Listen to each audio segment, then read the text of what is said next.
Hi, it's James from Pedal Power Bicycles. I'm here today to show you how to air up your tires. This is probably the most common type of valve that we see on a bicycle tire. It's a Schrader valve. Familiar with this from your car. You just unthread the cap, which if you lose doesn't matter. It's just a dust cap. It doesn't hold any air in. I've rotated this tire to where the valve is at the top so that once I get the pump on, I can stand up and pump and not have it be an issue. This chuck on this pump, resting position is down, lock position is up. This just simply squashes a rubber piece inside that grabs the valve. So I'll push this on, kind of wiggle it a little bit if I need to. If the tire is completely flat, if I pinch right here, I can sort of hold the valve from shoving up inside the tire. But in any case, you get that on there all the way and then lock that lever. You'll feel it lock in place and you can tug it and it won't come off. Then, now I can stand up.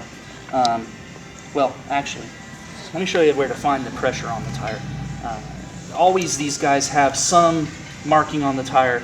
You have to hunt for it, but it'll eventually say inflate to 60 psi, 4.1 bar / 80 psi. So that's a range from 60 to 80 psi for this particular tire.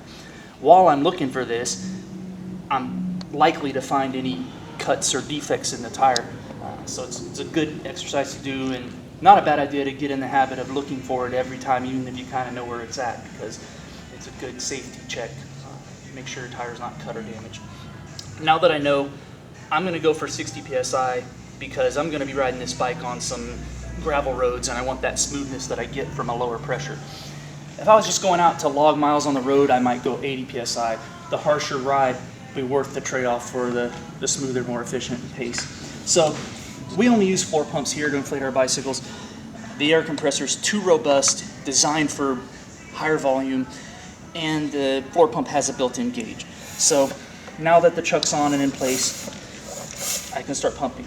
Now you see I'm building pressure on this pump way beyond what I know is in the tire. I'm up to 120 psi already. So that tells me I'm inflating this hose more than I'm inflating this tire. If that happens to you, just repeat your chuck installation. Remove it. You might have to wiggle it. That was the air built up in the tire, in the hose escaping, not in the tire. So reinstall that chuck. Now I can see I'm just shy of 60 psi. That's the pressure in the tire. That's what I'm looking for. To get to my 60, I'll need a few strokes. If I was going to 80, I'd get more of a workout. Pre-workout workout. Remove the chuck, wiggle it a little bit till it comes off, replace your valve cap, and you're ready to rock. Now, we get calls about this a lot. This is a Presta valve. So it doesn't automatically open and close like a Schrader valve.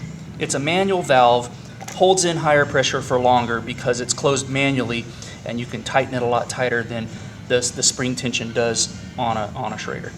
So all you'll do here is remove the valve cap, turn this knurled part counterclockwise until it stops. It'll just hit a dead stop at the end, won't come off unless it's broken.